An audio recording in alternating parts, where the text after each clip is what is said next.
bank levies, and wage garnishments. And they'll deal directly with the IRS on your behalf, so you don't have to. Even if you haven't filed returns or you already are in a payment plan, you can still get relief. New IRS settlement policies have opened the doors for a fresh start. But hurry, this won't last forever, and your tax problem will only get worse if you do nothing or try to handle it yourself. It makes a big difference in who you call. So call the Taxpayer Hotline today for free information. 800-441-1943. 800-441-1943. Brought to you by South Coast Tax.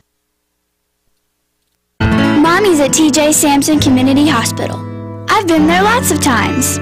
Like when I broke my arm, Grandpa had his knee fixed there. They made Grandma's heart all better. And my whole family goes there when there's a medical need. They even help my dad stop snoring. TJ's close, so you can get there quickly. Which is good, because today, I'm in a hurry to meet my little brother for the first time. TJ Sampson Community Hospital. Your community, your hospital. Here for your whole life. You may already know about the EPB's Roundup program, where you can round your electric bill up to the nearest dollar, and that money goes to community relief to help those who are less fortunate pay their electric bill. You can now increase the charitable amount you add to your EPB bill to any amount you choose, $1, $2, $5, $10, or even more. Say your electric bill is $94.14 and you want to round it up by $5. Your bill would actually be $100. To make your change to your EPB bill, contact the Glasgow EPB. You know you can depend on WCLU for local news on the air, online, on demand at WCLUradio.com. Good morning, everybody. We're at 67 degrees here at the studios of WCLU. We're waking up with another warm day in store. Now, we've got the potential for rain. We've been talking about it, but I'm going to go ahead and let Ray Stajic explain exactly what he thinks is going to be the weather pattern of the next couple of days. Well, I really haven't gotten into it yet. However, I think we will. I hope we will. I think I made promises yesterday. Trust me, by the end of the week and into the weekend, I think we're all going to have our fair share of rainfall. Now, are we going to see significant flooding or any flooding at all? Well, that remains to be seen, but I think the chances of that are low because the rain that's being forecast over the next 5 days could exceed a couple of inches in some spots. However, it takes 5 to 7 days to get here, so even if we do get 2 or 3 inches of rain, which we may get, it's going to happen in rounds. And some of those rounds will come in today. And as I said yesterday, there will be probably hours of dry weather like we're seeing this morning with a mix of cloud and clear sky this afternoon. Scattered showers, thunderstorms, 84. Scattered showers and thunderstorms tonight, especially early. Tomorrow, I think we get better coverage on the showers and thunderstorms, 76. Friday, a few thunderstorms, upper 70s. We may actually squeak out a dry Saturday, highs low 80s before thunderstorms are back in the forecast, and warmer weather on Sunday, highs in the upper 80s. I'm meteorologist Ray Stajic from the Weather Channel on WCLU, your home for local. If you can follow that pattern there, you can see that things are going to be unsettled at least through the weekend. And I'm looking at the WCLU constant coverage and studio radar screen as we speak, and we are showing some shower thunderstorm activity on the Ohio River up around Evansville over to Owensboro this morning. Let me zoom in a little bit. It's gotten bigger in the last 20 minutes or so as far as coverage, but it's really just moving up and down the river a little more. Really hadn't worked its way into Owensboro yet, but down toward Henderson, down toward Sturgis, they're getting thunderstorms to wake them up there this morning. The barometer this morning is at 29.90, 95% humidity. And we've had no precip in the past 24 hours. There's a bit of a breeze southeast at 3 miles an hour. Let's get rolling. 67 degrees live in the newsroom, and WCLU News Director Angela Briggs. Good morning, Angela. Good morning, Henry. A recent session of the Metcalfe County Grand Jury has returned several indictments. 19-year-old Michael Peyton Houchins of Center was indicted for cultivating marijuana, tampering with physical evidence, trafficking marijuana, drug paraphernalia, and possession of marijuana. Houchins was allowed to remain on a current bond. Included on a single indictment were 43-year-old Travis Wayne Hurt of Summershade, 35-year-old Jamie Lee Hoffman of Glasgow. Each were indicted on 3 total counts: possession of a controlled substance, drug paraphernalia, and possession of marijuana.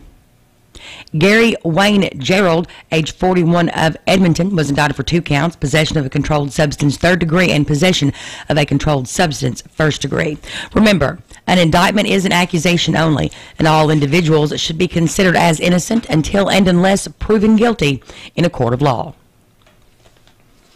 Tim Brown, owner of the Cavern in downtown Cave City, addressed the Cave City Council Monday night talking about his restaurant. He said they'd had some rough times, but he felt like they were back on track. He'd asked the council if he could use a portion of the street called A Street, which is the alleyway there beside a Cavern in Cave City, for outdoor seating. Brown told them he doesn't need the whole alley, just about half of it. I don't need the whole alley, maybe half of it. And it would be a situation where what would be out there would be temporary. If something had to be moved through there, it could be moved through, pretty quickly. Talking about maybe an awning type that can be moved back and forth, or high enough up where it wouldn't stop a vehicle. It's just right now in the planning stages. First, I got to get it approved that the city can do it. I mean, it's going to be all of my money and Chris's money. We're not going to ask the city for anything other than blockade the street. He's basically talking about the section from the back of his building to the front of his building, and putting a side entrance in and some type of portable blockage at each end where people couldn't wander in and out around and what have you.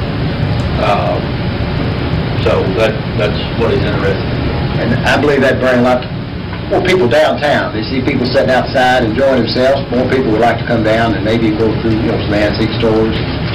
Maybe another proprietor would like to open up a business downtown. City Attorney Bobby Richardson told the council he was concerned about the liability issues of using a C street for a restaurant. The council will discuss this at a later time. In April, the city took in over $57,000 in restaurant taxes, over $22,500 in transient room tax, totaling nearly $80,000 that was transferred to the Tourist Commission. The council also approved the budget for the upcoming fiscal year. That motion was made by Councilmember Denny Doyle and seconded by Councilmember Mike Houchins. It will be adopted on second reading. Right now, it's 6:12 a.m. on this Wednesday morning, 67 degrees. I'm Larry Hammer, Republican candidate for Barron County Clerk. On May 22nd, the voters of Barron County have an important decision to make. For the first time since 1966, someone will be your clerk who has not worked or trained in that office. I ask that you go vote, but when you go vote, be diligent regarding the qualifications of the person you're voting for. I know how that office functions. I am the qualified candidate. On May 22nd, vote number 1. Larry Hammer, the right choice for Barron County Clerk.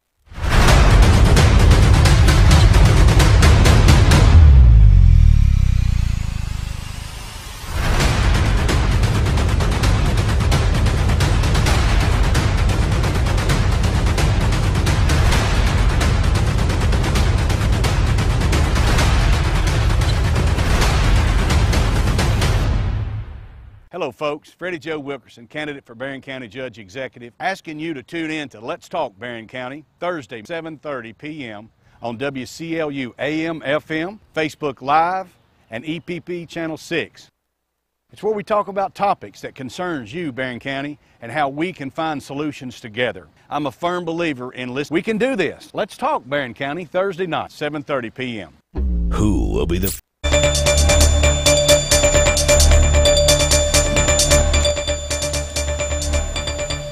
In more local news, the recreation department is not just a place for the kids to play. From a fiscal aspect, it's a tool of the county. It's a way that we can highlight our county, and it's very important for people that want to relocate here and for factories and industry that want to locate here. They want to know that their job force has a safe place for the kids to play and a lot of good healthy activities. So it's important to our local economy as well as it's not just a place to go play ball. That was Barron County Magistrate Trent Riddle, who chairs the county's Recreation Committee. He told the fiscal court yesterday he felt it was important to invest in the county's Recreation Department. That sentiment was echoed by Parks and Rec Director Charles Kearney. It's a business draw, and that's you got to have something for the kids to do, and you got to have something for adults too. The fiscal court did approve to move forward with purchasing a general operations truck for the Parks and Rec Department. In old business, the fiscal court approved an ordinance relating to Code Amendment 65, which is the job description for the ABC deputy. They also approved the local government economic assistance and road aid proposed hearings. Chris Schalk was going to present the Barron County Extension Service budget that was presented by Judge Executive Michael Hay.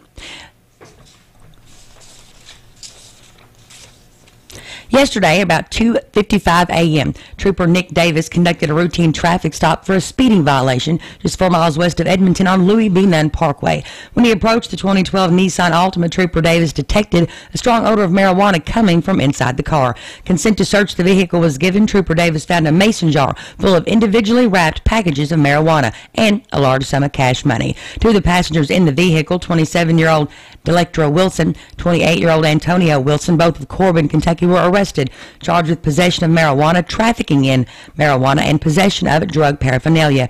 Both were lodged in the Barron County Detention Center. WCLU Local News, I'm Angela Briggs. 6:16 a.m., 67 degrees. I'm Katie Martin with this week's Trojan Report. Congratulations to Maddie Anderson and Edison Shipley on advancing to the state finals in the Lieutenant Governor's Entrepreneurship Challenge. Congratulations to the BCHS drama students for an outstanding production of Les Miserables. Congratulations to the BCHS senior class on their signing of academic scholarships on May 8th. The class received a total of $1.4 million in scholarships. The last day of school is this Friday, May 18th, with the BCHS graduation on Saturday, May 19th in the Barron County High School gym at 7 p.m. Good luck to Jacob Belcher as he competes in the state high school tennis tournament this week. Congratulations to Caleb Spillman, who placed second in pole vault in the regional track meet. He will compete at state this week. The 2018-2019 FBLA officers have been selected. Co-vice presidents are Brianna Shirley and Bree Childress. Co-vice presidents of competitive events are Laurel Mays and Marley Shirley. Vice President of Programs is Bailey Pettigo. The Vice President of Activities is Jared Tunks. Co-Vice Presidents of Community Service are Travis Pendergraft and Savannah Goad. The Secretary is Allie Newberry. Treasurer is Maddie Anderson. The Reporter is Susie Endicott. The Photographer is Ezra Kiddick. The Parliamentarian is Edison Shipley. And the Social Media is Nate Wasson. BCHS Trojans basketball camp is May 29th through June 1st. Cost of the camp is $30. For more information, contact Coach Warren Cunningham at 270-651-6315. On the sports calendar for this week, on Wednesday, the baseball teams are at Marion County. On Thursday, the softball teams host Russell County, and the baseball teams are at Warren East. On Friday, the baseball teams are at Russellville. And next Monday is the 15th softball and baseball tournaments beginning at BCHS. The Trojans will take on Allen County Scottsville at 5:30 p.m. on Monday, and the Trojanettes will play Glasgow at 7 p.m. Monday night. This is the final Trojan Report for this school year, but we will be back in August to bring you more happenings from Barron County High School, where we value pride through preparation, respect, integrity, determination, and excellence. We are BC. From the Kentucky News Network, I'm Jerry Bloom. Senate Majority Leader Mitch McConnell says Republicans are in an upbeat mood after having lunch with President Trump on Tuesday.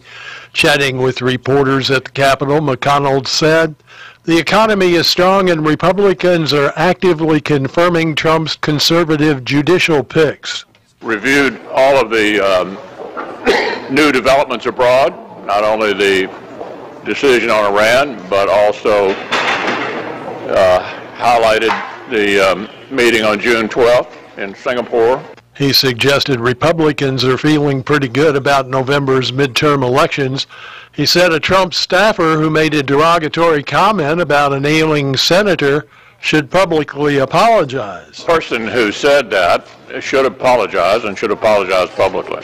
In a White House meeting last week, Kelly Sadler was discussing John McCain when speaking.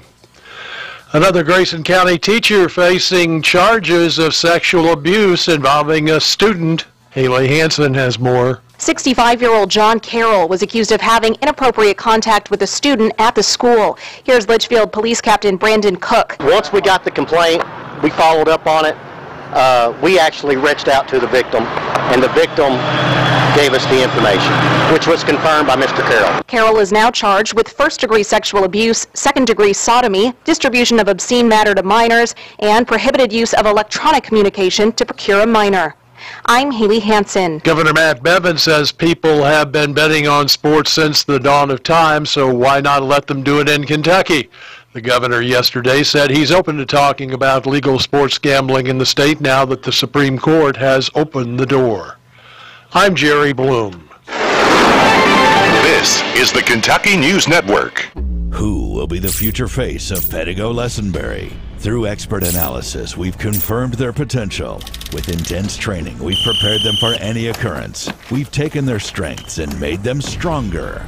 Now it's time to see what they're made of. Presenting the future face of ISU Pedigo Lessenberry Insurance.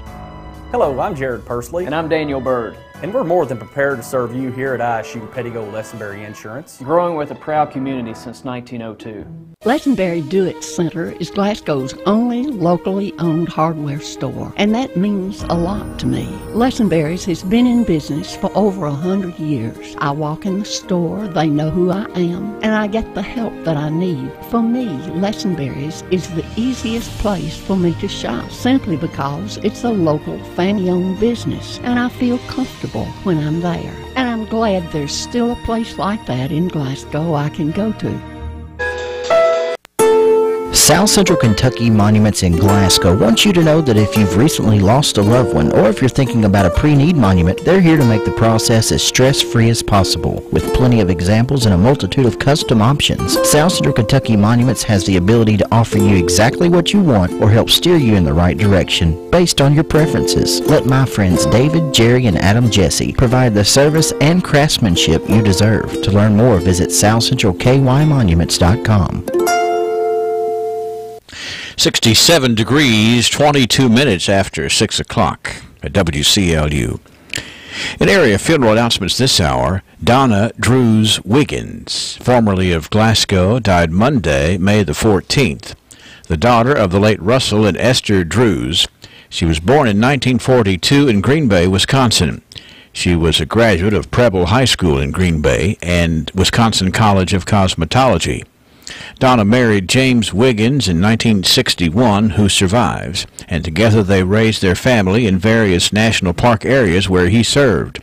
She was a devoted mother and loved gardening, sewing, animals, and nature, including bird watching. She was a former bookkeeper for the Glasgow Animal Clinic and was active throughout her life in various church and community choirs. In addition to her husband, she is survived by 2 daughters, Jacqueline Royce and husband Sam of Glasgow, and Dr. Josephine Wiggins and husband Dr. Mike Cremegis of Waterford, Virginia. 1 son, Paul Wiggins of Green Bay. 4 grandchildren, Drews Royce of Knoxville, Ryan Wiggins of Green Bay, and Kennedy and Nicole Cremegis of Waterford, Virginia. 1 brother, Dan Drews of Green Bay, 2 brothers-in-law, Randy Rybicki of Green Bay, and Robert Wiggins and wife Marilyn of Washington State. She was preceded in death by a son, Vern Wiggins, and a sister, Darlene Rybicki. A memorial service for Donna Drews Wiggins will be held at a later date. David Wayne Williams, age 49, of Fountain Run, died Monday at his home. He had worked as a carpenter and as a janitor for the school system. His survivors include aunts Ruby Light of Fountain Run and Shirley Coffey of Holland, and an uncle, Henry York of Fountain Run. Service for David Wayne Williams will be at 1 o'clock today at the Fountain Run Funeral Home. Burial will follow in the Fountain Run Cemetery. Donations suggested to the Fountain Run Cemetery. Rodney H. Baer, age 70, of Bowling Green, died Saturday at Vanderbilt University Center in Nashville. He was a truck driver and is survived by his wife, Anita Phelps Baer, 2 sons, Kevin and Gary Baer, both of Indianapolis, a daughter, Angela Nunez of Bowling Green, a brother, Roger Baer of Indianapolis, and a sister, Regina Cookie Block of Madison, 2 sisters-in-law, Sandra Roan and Valerie Phelps.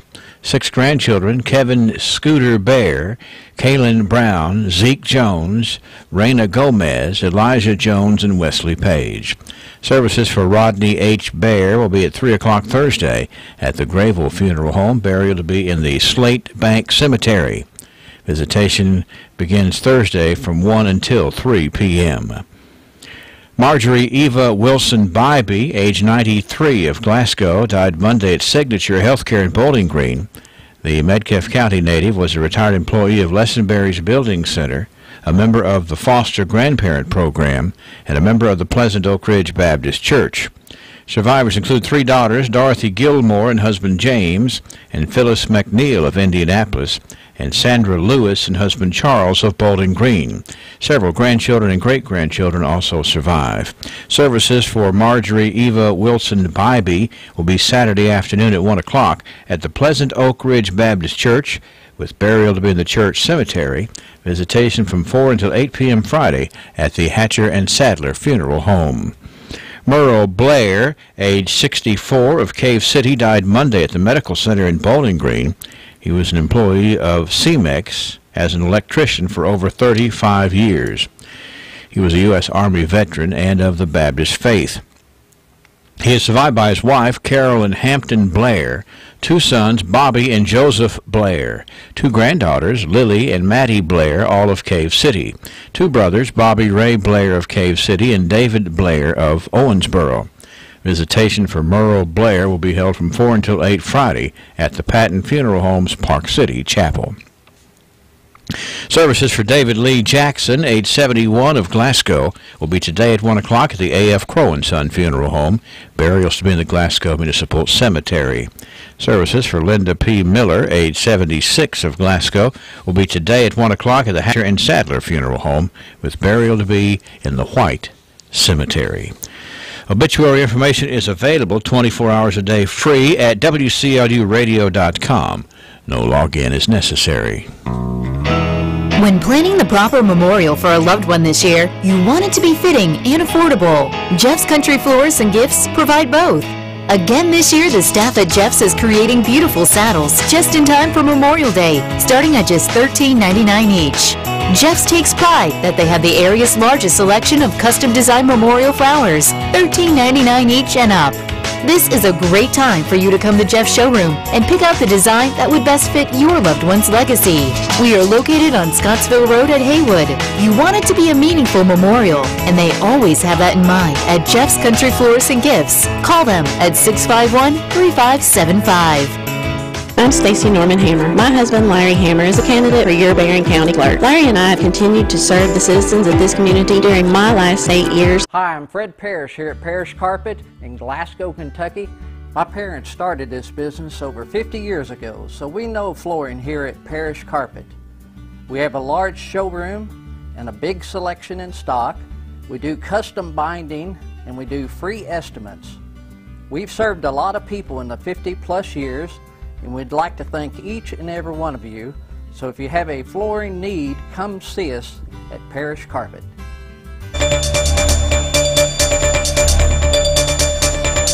628 now, WCLU, and 67 degrees. Let's go ahead and look at sports for today. In baseball action yesterday, it was Glasgow over Central Hardin 11-7. Caverna down St. Francis 10-7. It was Edmonson County over Hart County 16-2 in 5 innings. Monroe County over Adair County 7-1, and Allen County Scottsville over Greenwood 13-10. In softball from yesterday, it was Glasgow 14, Adair County 6, Greenwood 14, Barron County 8, Monroe County over Caverna 15-0, and it was Russellville over Edmonson County in 8 innings by a final of 10-9. High school softball today, Glasgow travels to Hart County, Metcalfe County visits Greene County, and Allen County Scottsville hosts Greenwood. In baseball this afternoon, Barron County goes to Marion County, and Hart County plays at Warren Central. Glasgow Parks and Recreation's registration for summer day camp program is continuing. The day camp is broken into 6-week sessions throughout June and July. Participants are allowed to register for 1 week out of each month, and then they can be placed on the waiting list for other weeks. The cost is $45 per participant for each month.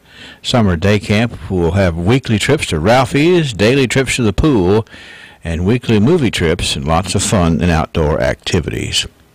That's a check of local sports. Growth begins with an idea. At the People's Bank, that idea is to give you the banking service you deserve. We carry out that idea in everything we do. In fact, it's become our motto, working for you. As that idea continues to grow, let us work for you at our new location, 1300 West Main Street, opening this summer. Let us be the place where your ideas begin, where you get the banking you deserve. Come grow with us. The People's Bank, working for you. Member FDIC, Equal Housing Lender. Check out the deals at Gilliard Dodge Chrysler Jeep Ram. Save big on summer adventure during our Jeep Celebration event. How about saving up to $5,800 off the factory MSRP on a new 2018 Jeep Grand Cherokee? Or choose up to $4,000 off the new 2018 Jeep Renegade. Now you can save up to $3,750 off on the newly redesigned 2019 Jeep Cherokee. If car shopping makes you nervous, come to the home of legendary service.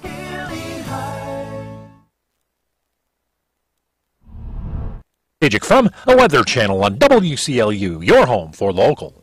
Thank you, Ray. Pressure is down a bit at 29.90, which is always an indication of some impending moisture coming in here. 95% humidity, and the winds out of the southeast at 3 miles an hour. Kind of dusty in the rain gauge up there this morning with nothing happening. We do expect to see some off and on the radar screen here this morning. Let me zoom in on it again. Constant coverage and studio radar screen is looking like the Ohio River. If you're crossing the Ohio River for anywhere from about Sturgis on up through Evansville, there's going to be some moisture, some thunderstorms kind of hovering over the Ohio River this morning. That's all we have in Kentucky at this time, but off again, on again throughout the day. 66, 632.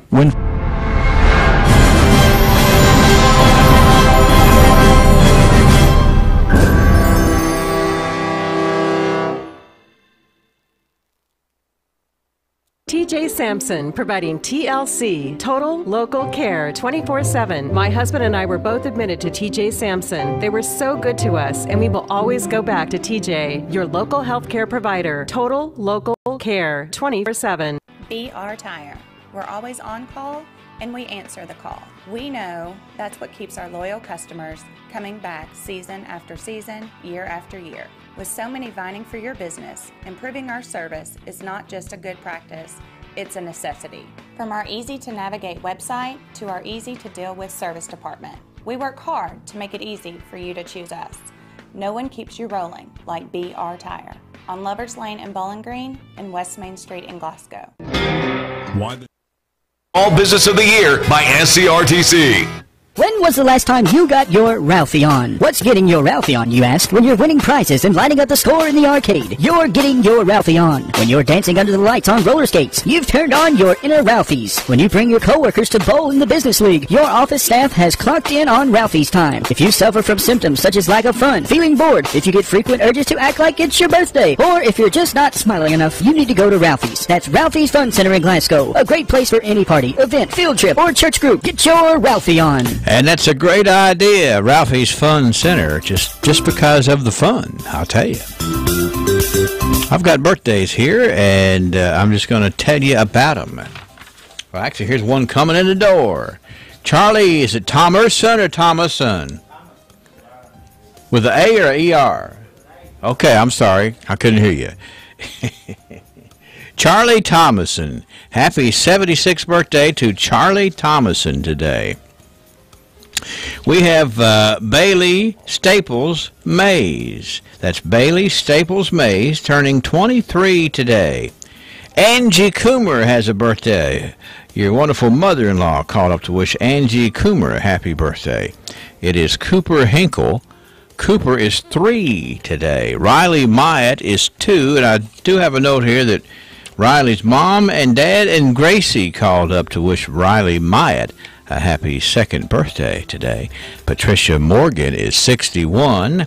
Sarah Taylor Brooks, happy birthday to you. Tracy Ballard is 35. Mary Jo Houck. Malia Dawn Owens is 17.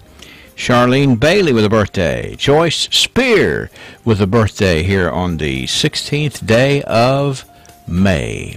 651-9149, 800-956-1023.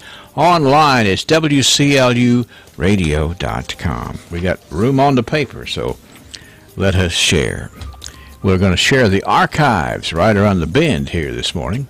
It is 6:35.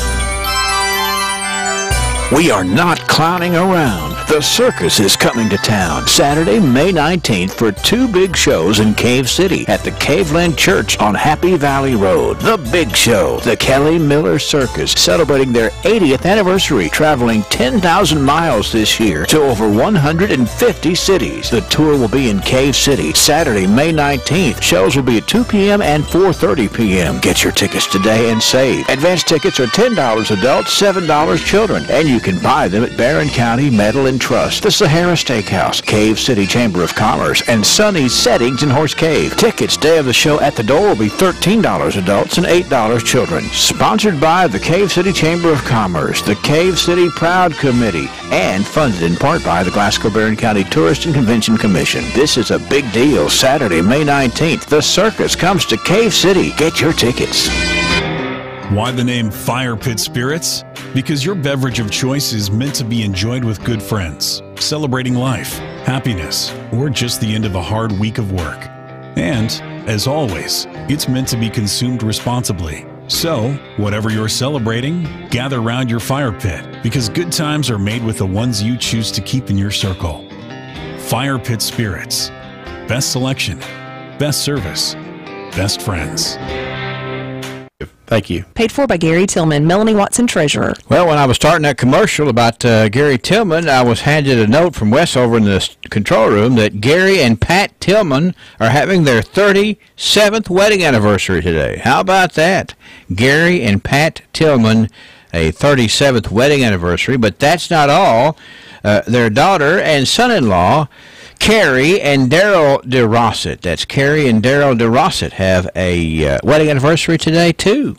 So, we want to be sure, make sure we are up to date on birthdays and anniversaries here, just because that's kind of the way that we, I guess, interconnect with each other. And I got another one for you here. It's Addison Hope McClellan. Addison Hope McClellan is 2 today. Mom and Dad said, happy birthday. And I think it's going to be a nice day for Addison Hope McClellan.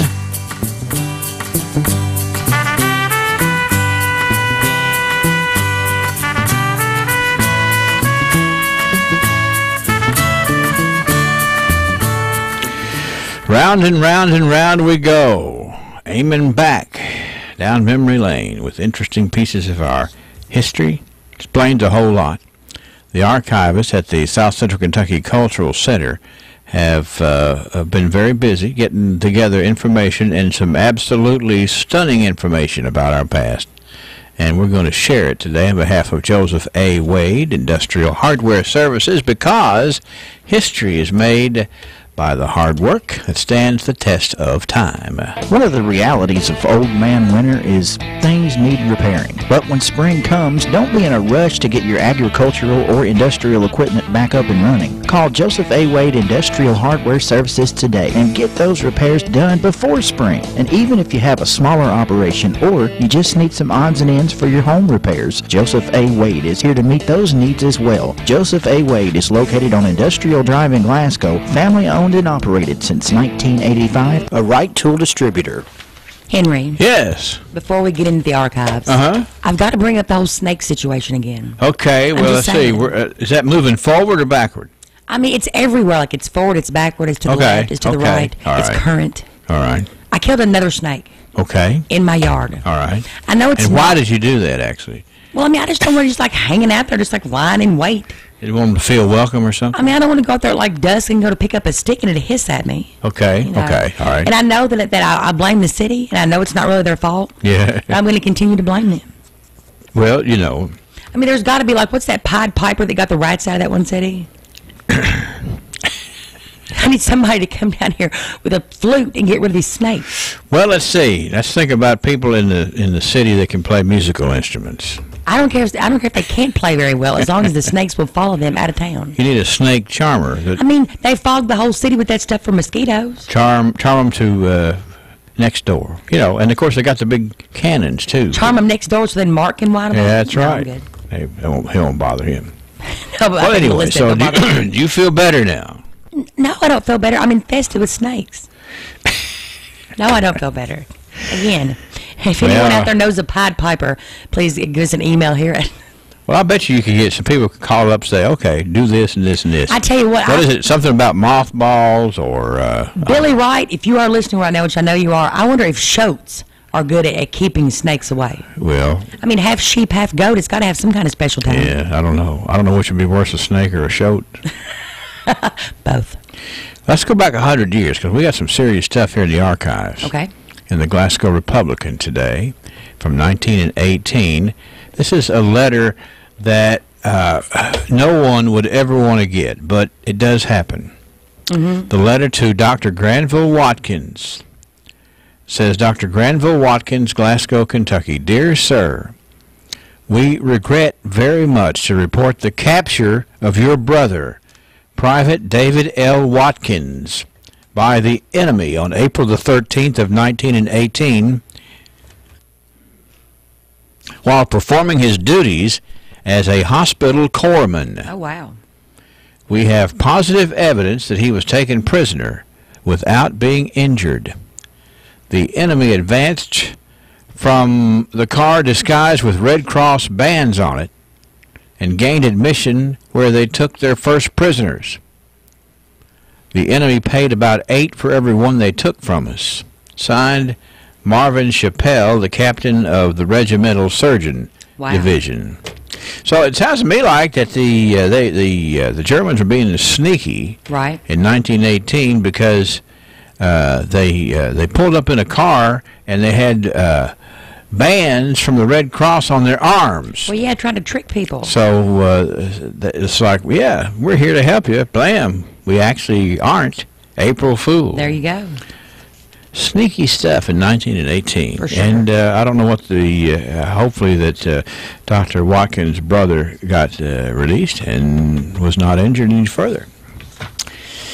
All right, let's move here to 1928. Here's a good win for somebody. Mr. G.F. Conkin has just won a $50 suit of clothes in a big 4-week contest. A suit of clothes? Uh-huh. Like a suit of armor? Yeah. It's for sending in the most orders for the Washington Manufacturing Company. He won over 32 other salesmen, and he is very proud. He doesn't take all of the credit, but attributes a good portion of the fact that Washington Manufacturing produces quality merchandise at popular prices. Well, there's a promotion for you right there. It is a promotion. So anyway, but of course it was a big part of our community, and I think that's a positive way to do it. Hey, one of our own wins a $50 suit of clothes. As opposed to a suit of what, armor? Well, I don't know, a suit of whatever. Right. But it's the clothes, I guess it was just a way of dragging it out, There you go. He won a $50 suit. That, it could be like a lawsuit. There you go. So it's a suit of clothes. Could be spades. Not litigation. Right. Which is way better. 1928. So congratulations to Mr. Conkin. 1938, Mrs. K.E. Rapp presented a portion of her students in studio recital at the high school. Now, here's those appearing in the program. Okay. Jean Jolly, Mary Lloyd Howard, Alma Bowles, Carolyn Howard, Rachel Gillenwater, Jean Payne, Sarah Bauer Bailey, Sarah Frances Knuckles, Margaret Poteet, Clarice Metter, Billy Toddy, John Beatty, Seth Ford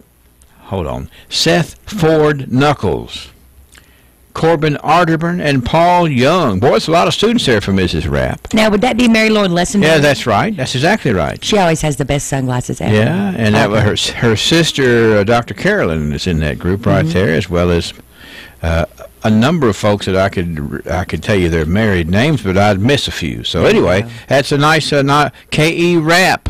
Mrs. K.E. Rapp, apparently an excellent music teacher, 1938. 1948, here we go. We've got some plans that were announced this day in 1948, Angela. What were they planning? Planning an ultra-modern tobacco sales warehouse. Ultra-modern. With a floor space of about 3 acres. Good Lord. Let's put a roof over 3 acres. I'm saying. It was announced this week by the Farmers Tobacco Warehouse Company. The new building will be situated on a 5-acre tract of the H.D. Jones Farm, less than a mile from the city limits on the Edmonton Road. Goodness. The building will be one of the largest in southern Kentucky and will be one of the most modern in the state. Well. The building will also include a restaurant and other conveniences for farmers and tobacco men. Glasgow is definitely destined to become, again, one of the outstanding burley markets of the state, with a calculated potential of about 20 million pounds. Look out. Yes, it was big, and the tobacco warehouse that is so self-sufficient they had their own restaurant inside, and spend the day. Ultra modern. That's right, out at Farmers Tobacco Warehouse, out just past the Glasgow High School there back in the day, in 1948. All right, I'm going to finish up here. 1958. I had a story yesterday, and I just didn't read along. To make sure that we knew that we had some other information here. So what is it Paul Harvey says? No, the rest of the story. There you go. Well, he says lots of things. He also says... What does Walter Mitty say? He says, good day. Anyway, this was, yesterday we talked about the Road to EO. Right. And we weren't sure what the teenage Road to EO was. Right. But they got like a $25 savings bond. Uh-huh. Well, here is some more information on that. The winner of the 1956 Road to EO was Bullen Moss. Okay. The 1957 winner was Jesse Reed Brown. Ah. He's always competitive. Yes. The contest would include the customary 3 driving tests, which require skill, handling of the car by the cars provided by local car dealers. So you see, you had a deal where you can't just bring your car and have it souped up or rigged or anything. Right. You got to drive cars provided by the local car dealers. And those brave souls. That's right. I mean, I'm thinking that's pretty brave because these are teenagers here. Yeah. Teenagers here. Here's a brand new car. Take it over here and compete in the Road to EO. But see, back then there wasn't Instagram that teenagers had to update every 45 No, seconds. that's right. It wasn't. I'd say that's true. Instagram was a lot slower back then. Yeah, no joke. Like it wasn't even Insta anything. I know, that's right. So anyway, also a later article in the Glasgow Republicans had a picture. Mickey McShane, the JC's president, presented a trophy to Jesse Reed Brown. What? The 1958 winner. Now get this. Mr. Brown was also the 1957 winner. So he's quite the driver in the Road to EO.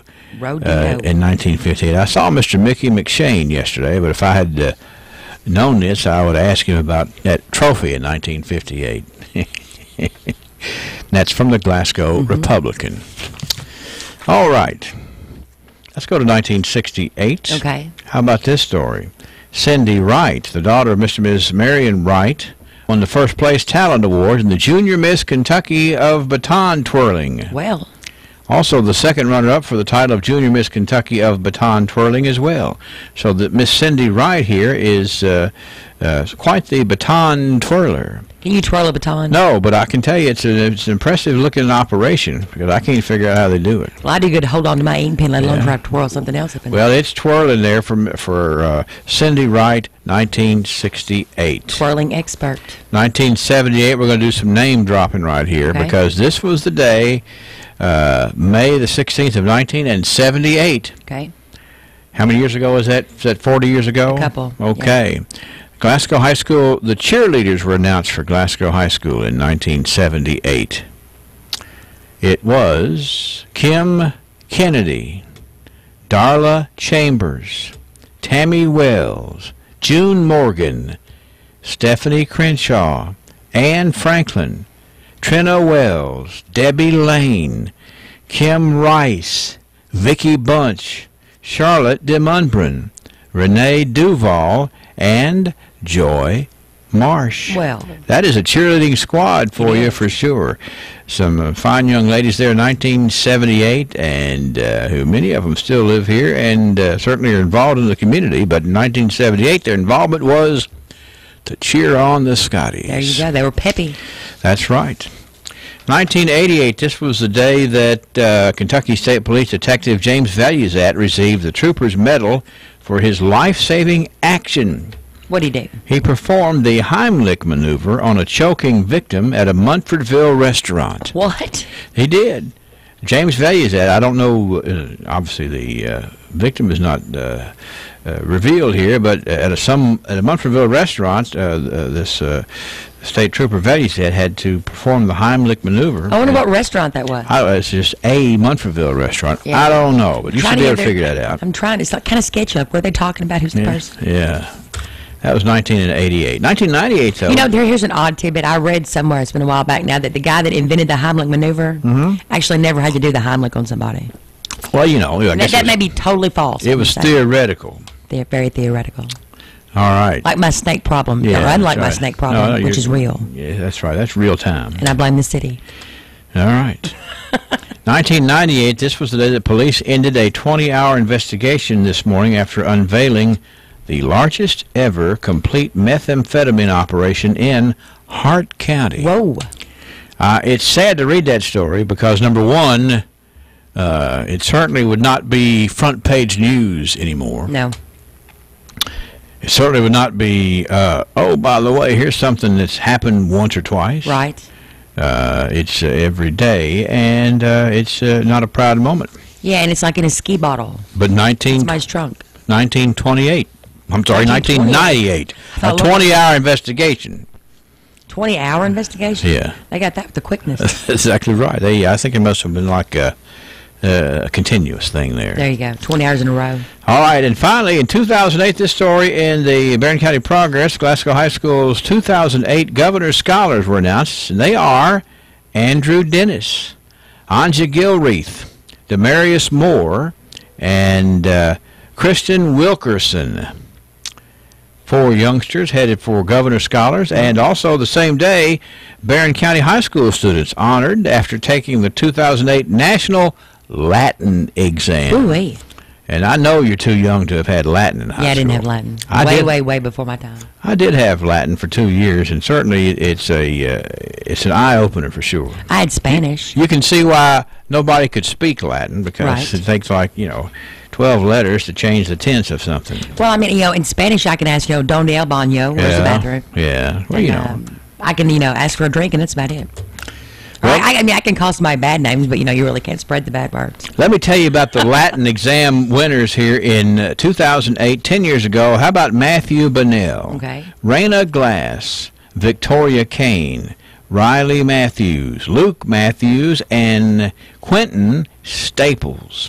Boy, do we love to brag on these smart kids around here. Well, yeah, we like to brag. And that's kind of the way we wrap it up here in the archives today, as we want to be sure and thank folks like Ray Green, Gail Berry, and thanks Sherry Wesley for the wonderful things that the Cultural Center gets involved in. For sure. And we thank our sponsor, Joseph A. Wade Industrial Hardware Services. And let's see, what else was I going to say? I don't know. We'll have more tomorrow, and we'll look forward to that. And what the range of... Hey, whatever it takes, Right. I don't care if there's a voodoo witch doctor that comes to my house. Okay. You keep us posted on that. I'm going to let him in. 653, 66 degrees. This is Candice Overstreet, and I wanted to personally take the time to say thank you. Thank you for the overwhelming support you've shown me. I have made so many new friends and even met a couple of old friends again. I'm even more excited to serve the 6th District. I encourage each and every one of you to let your voice be heard at the polls Tuesday, May 22nd. As you head to the Cave City Convention Center or the Park City Lions Club to cast your ballot, remember to vote Overstreet. If you're ready for someone to work for our communities, I'm asking you to vote for me, Candice Overstreet. Paid for by Candice Overstreet. Are you looking for your dream home or perhaps dreaming of your first home? Then come see me, Gay Parker at Citizens First Bank. As a KHC top lender for 2 consecutive years, I specialize in government and conventional home loans. For 37 years, I have helped the homeowners of South Central Kentucky. Now, let me help you. Stop in at our West Cherry branch in Glasgow or apply online at citizensfirstbank.com. Finance your dreams with Citizens First Bank. Subject to credit approval. Member FDIC. Equal housing lender. And she's not shy, but I do want her to get on here and tell us about the snake removal thing. All right, Lois, what did you do? I used Snake Away from Lowe's. Uh-huh. What's it called? What? It's called Snake Away. Snake Away. Lois, I love you. I can do it at at Lowe's? pesticide you use. Yeah? You have to really dress up. You have to wear gloves. Yeah?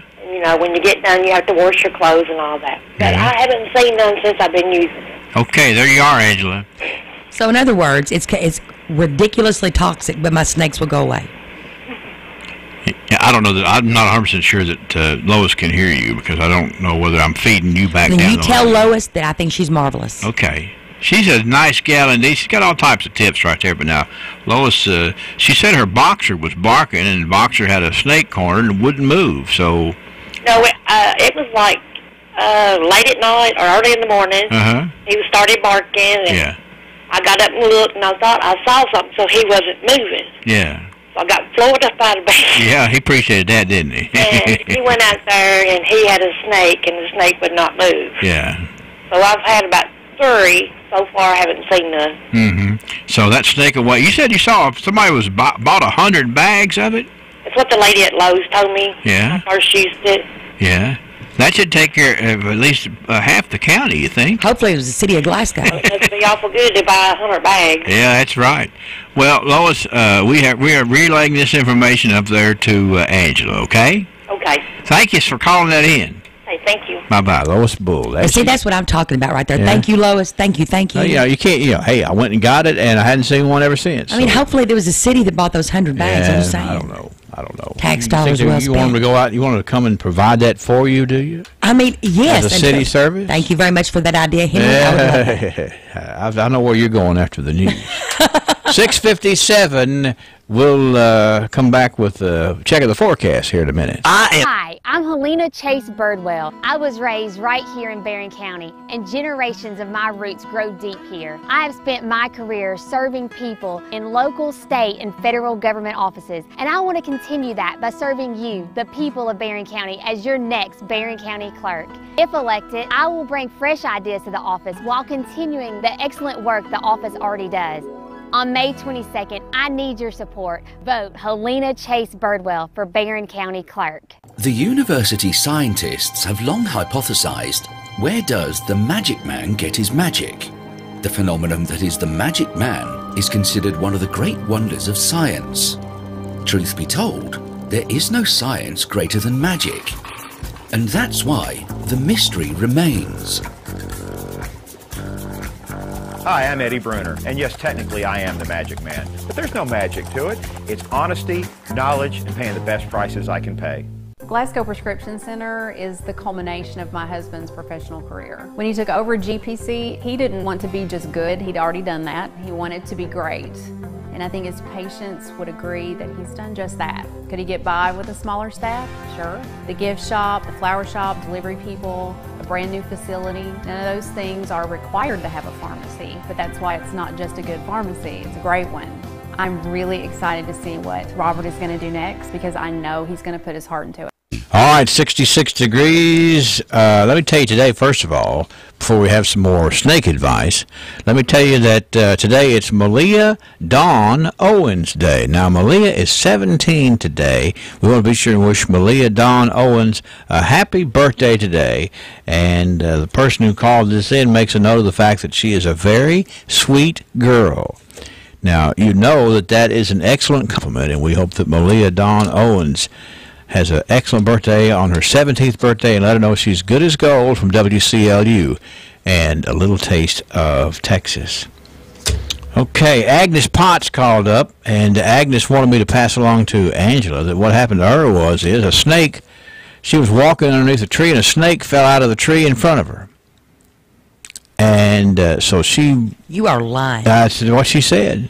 I would come unglued. Well, that's what she did. And so she went down and got... she ground up about 3 mothballs. Mm-hmm. And she does it every year, she says.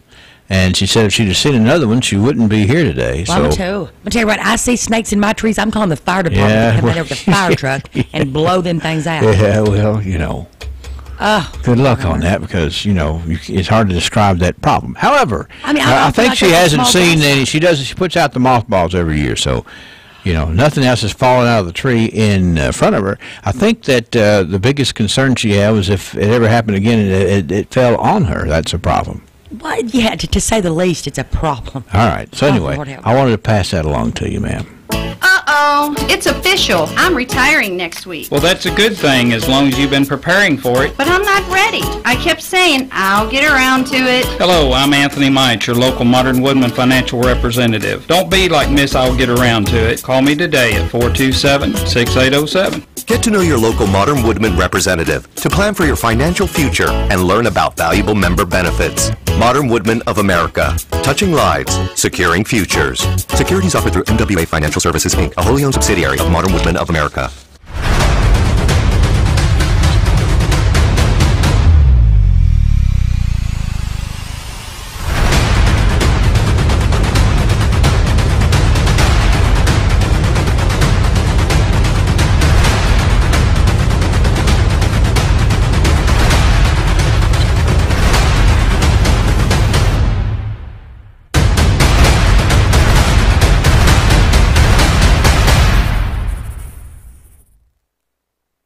Hello, folks. Freddie Joe Will. Central Bank. Some of the greatest destinations are within arm's reach, which is why South Central Bank's Green Tree Travel Club is arranging a trip to My Old Kentucky Home and My Old Kentucky Dinner Train. Save the date of May 31st. That's when the Green Tree Travel Club will have a most enjoyable journey to Bardstown, Kentucky, and a visit to this historic 200-year-old mansion that is Kentucky. Also an excursion on My Old Kentucky Dinner Train. 3 dining cars set up for exquisite fine dining as the train travels along the 29-mile track. The cost for Green Tree Travel Club members is just $116 per person, $145 per person for non-members. Call the RSVP line today to get on board. 888-651-7466. May 31st, travel to My Old Kentucky Home and My Old Kentucky Dinner Train in Bardstown. Another travel treasure from the Green Tree Travel Club at South Central Bank. Member FDIC. This afternoon, scattered showers, thunderstorms, 84. Scattered showers and thunderstorms tonight, especially early. Tomorrow, I think we get better coverage on the showers and thunderstorms, 76. Friday, a few thunderstorms, upper 70s. We may actually squeak out a dry Saturday, highs low 80s, before thunderstorms are back in the forecast, and warmer weather on Sunday, highs in the upper 80s. I'm meteorologist Ray Stajic from the Weather Channel on WCLU, your home for local. Thank you, Ray. It's a quiet night as far as no precipitation having fallen here in our rain bucket overnight. We're seeing some up on the Ohio River this morning, and the barometer is down at 29.90, 95% humidity, southeast winds at about 3 miles an hour. Let me zoom in here on the constant coverage and studio radar screen and tell you that thunder shower activity up on the river is still growing a bit, up on the Ohio River, up on the other side of Owensboro. Actually, it's just about moving into Owensboro proper at this hour, and it's just kind of strung along the river. But some thunder boomers in there, too, some thunderstorms coming through there as a part of this movement. We also are seeing a few little sprinkles out around Hopkinsville this morning. Now, it's the first time we've seen that. And down into Clarksville, Tennessee, it continues. And then a little heavier thunder shower activity down about, there's a little place called Buck Snort, Tennessee on I-40. And Buck Snort is getting some thunderstorm activity early. Small cells, but nonetheless it's raining there. So just be aware of the potential. 704, 66 degrees at WCLU. Hi, I'm Congressman Brett Guthrie. I would like to tell you about my dear friend and colleague, Alina Chase Birdwell. I've had the privilege to work with Alina for many years, and I've seen firsthand her diligence to serve.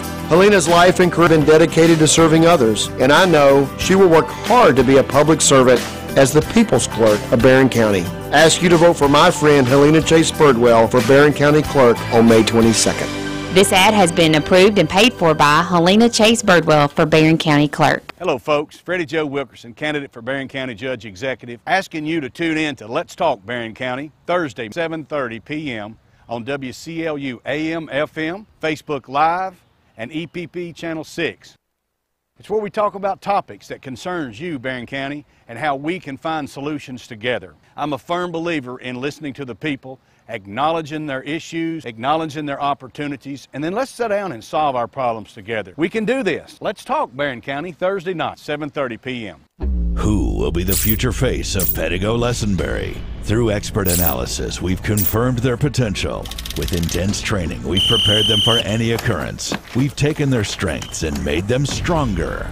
Now it's time to see what they're made of. Presenting the future face of ISU Pettigo Lessenberry Insurance. Hello, I'm Jared Pursley. And I'm Daniel Bird. And we're more than prepared to serve you here at ISU Pettigo Lessenberry Insurance. Growing with a proud community since 1902.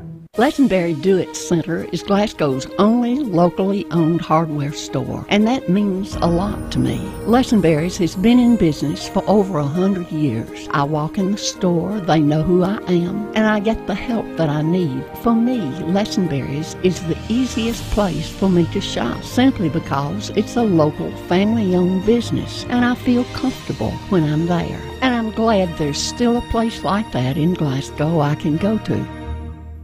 Hi, I'm Fred Parrish here at Parrish Carpet in Glasgow, Kentucky. My parents started this business over 50 years ago, so we know flooring here at Parrish Carpet.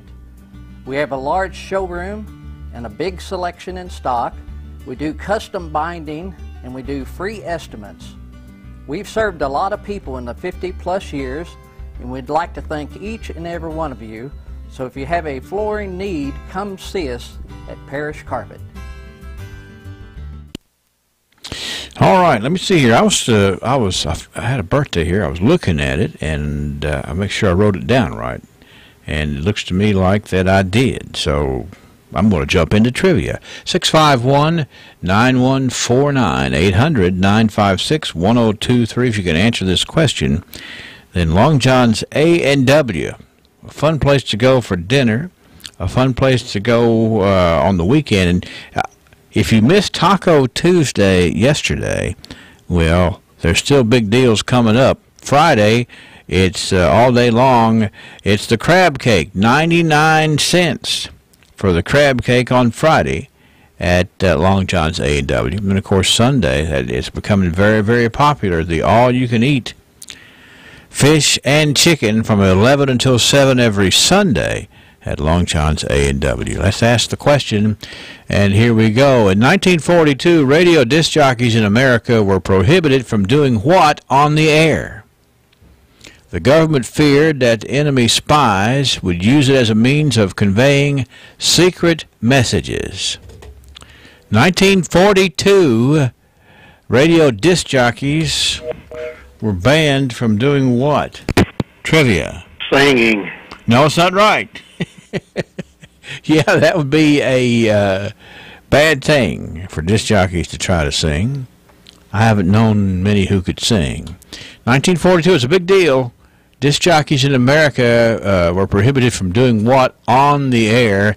The government thought it would be a way of conveying secret messages. Trivia. Talking politics. No, not talking politics. That hasn't been banned at all. 1942, what was the big ban? Trivia. Sending greetings to servicemen. No, that's not right. Trivia. Speaking in foreign languages. No, that's not right. 1942, radio disc jockeys were prohibited from doing what? Trivia. Trivia. Wishing happy birthdays to people? No. Who knows? 1942, disc jockeys were prohibited from doing what? Telling where our servicemen were located? No, that's not right. Trivia. Speaking in foreign languages. No, that's not right. Who knows? 1942. Trivia.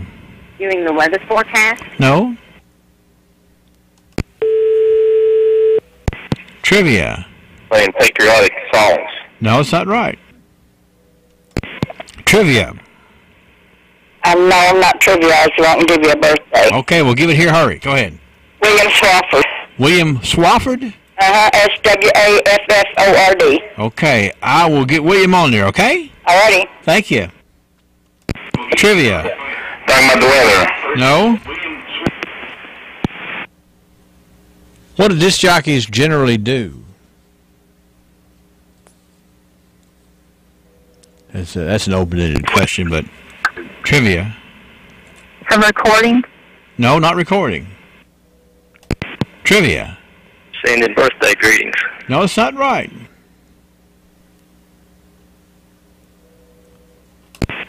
Trivia. Making editorial comments? No, that's not right.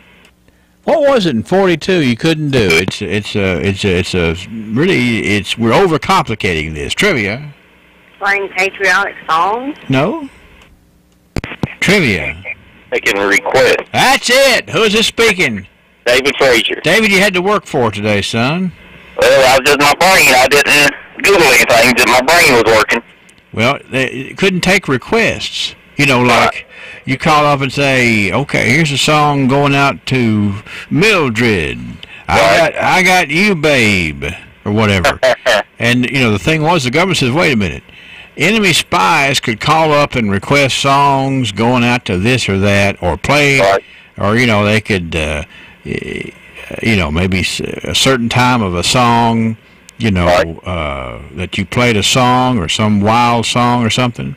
And the key to me was when you kept saying what the DJs do. Yeah. So that's what kept, you know, they, maybe not so much anymore, but they took requests. That's right.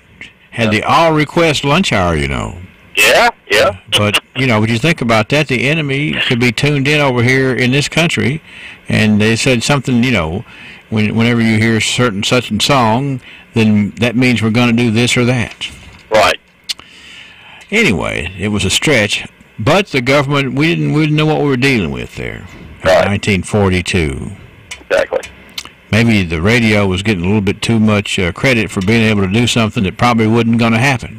Yes, all you. Yeah. All right, David Frazier. You got any requests? You got any requests you want to hear? Well, no, not really. I got to go work in a freezer for about 12 hours. Okay, well, we'll play you. We'll do some. We'll come up with a song, okay? Like Delilah does. You know, Delilah takes requests at night. Right. I listen to her sometimes on the way home. I do, sure do. Yeah, she's got lots of. She can connect people with good songs.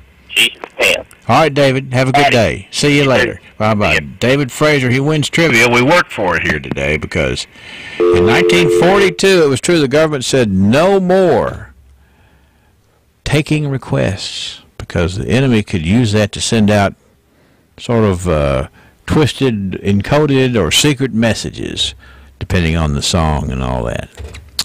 So that was 1942. Now we take them again. And we'll play tomorrow. Thanks for joining us here on Trivia Today. CBS News Update. About that summit in Singapore, North Korea is expanding a threat to walk away from plans for a Trump-Kim meeting. CBS's Anne-Marie Green. North Korea is threatening to cancel next month's highly anticipated summit between President Trump and dictator Kim Jong-un. A high-level official accused the Trump administration of making one-sided demands for North Korea's nuclear disarmament. It follows North Korea's abrupt cancellation of talks with South Korea on Wednesday. In a statement, a North Korean foreign minister criticizes comments by President Trump's national security advisor, John Bolton, who said North Korea should follow the Libyan model of nuclear disarmament. Reporter Jason Strother in Seoul. It doesn't want to be backed into a corner. And with the Trump administration really laying out what it expects North Korea to do without clearly defining what it expects to do in return for North Korea's denuclearization seems to have angered the regime. CBS News Update. I'm Deborah Rodriguez. This is WCLU Glasgow, WCLU FM Unfordville, W253DN Glasgow, services of Royce Radio Incorporated. I'm Larry Hammer, Republican candidate for Barron County Clerk. On May 22nd, the voters of Barron County have an important decision to make. For the first time since 1966, someone will be your clerk who has not worked or trained in that office. I ask that you go vote, but when you go vote, be diligent regarding the qualifications of the person you're voting for. I know how that office functions. I am the qualified candidate. On May 22nd, vote number 1, Larry Hammer, the right choice for Barron County Clerk. Before and authorized by Larry Hammer for County Clerk. Growth begins with an idea. At the People's Bank, that idea is to give you the banking service you deserve. We carry out that idea in everything we do. In fact, it's become our motto, working for you. As that idea continues to grow, let us work for you at our new location, 1300 West Main Street, opening this summer. Let us be the place where your ideas begin, where you get the banking you deserve. Come grow with us. The People's Bank, working for you. Member FDIC, Equal Housing Lender. Check out the deals at Gilliard Dodge Chrysler Jeep Ram. Save big on summer adventure during our Jeep Celebration event. How about saving up to $5,800 off the factory MSRP on a new 2018 Jeep Grand Cherokee? Or choose up to $4,000 off the new 2018 Jeep Renegade. Now you can save up to $3,750 off on the newly redesigned 2019 Jeep Cherokee. If car shopping makes you nervous, come to the home of legendary service.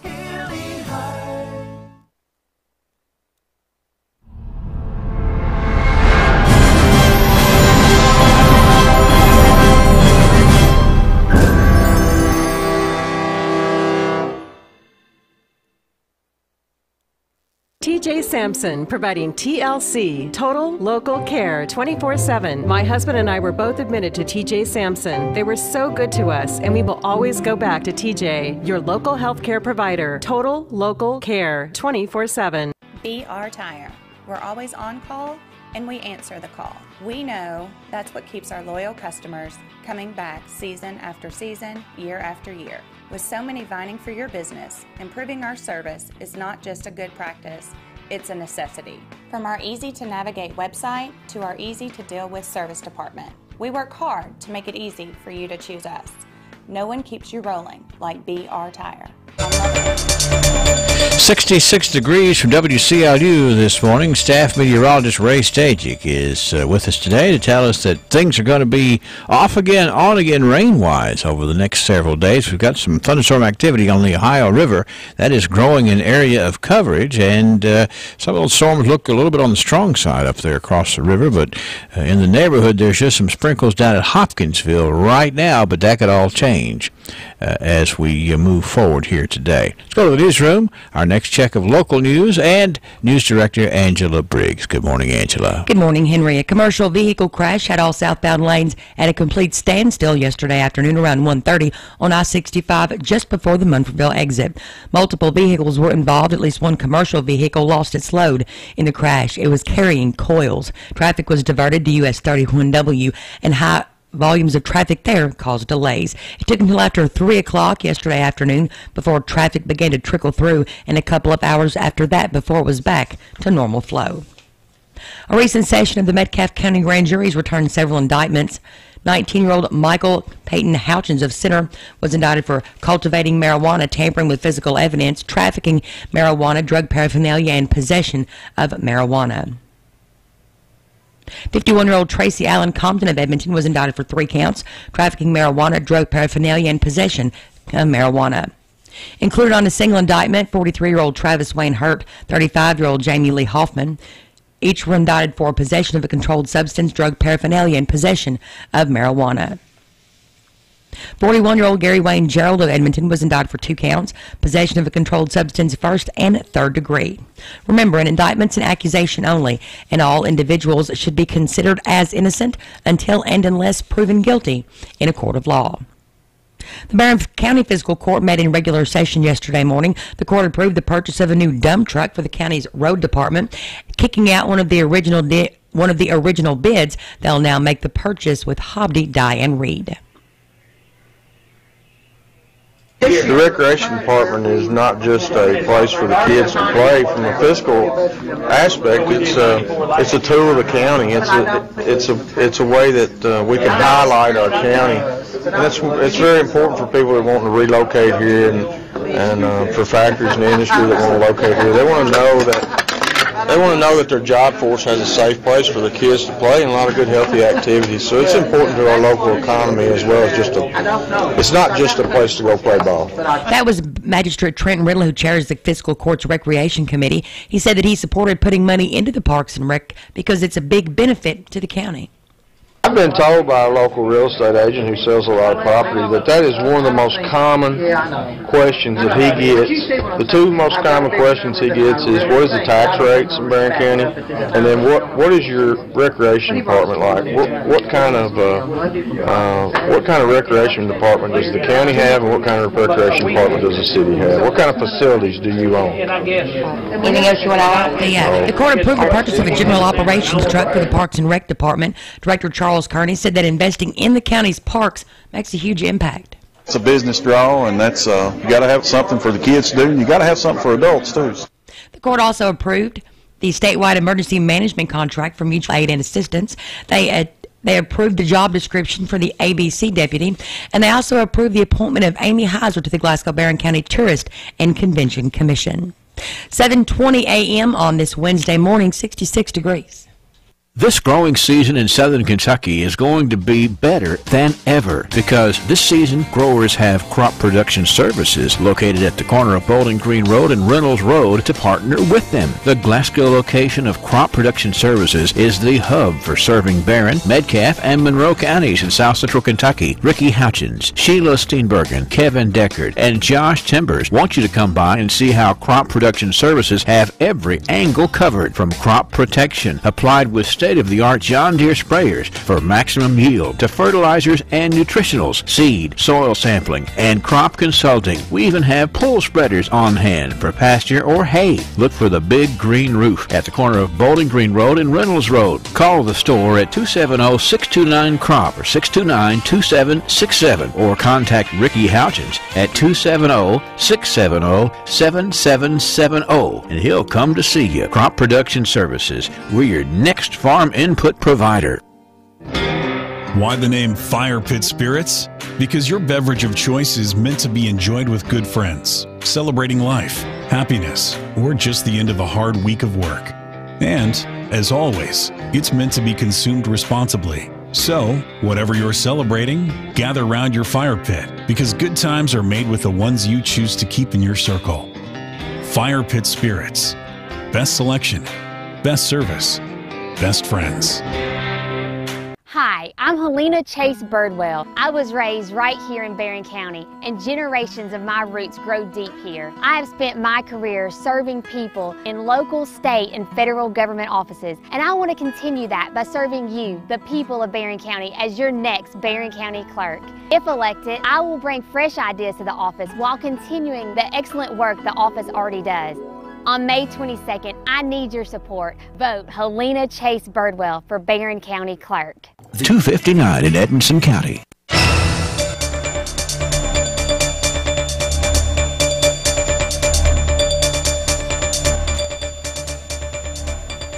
In more local news, the bleachers were filled with students yesterday morning at Barron County High School, and the walls were lined with folks from the community as everyone came together to honor two students who saved the life of a classmate. Wyatt Lyles and Alex Lowe were leaving their FFA banquet when they came upon a bad wreck. A closer look revealed the girl in the wreck was a fellow classmate, Natalie Holman.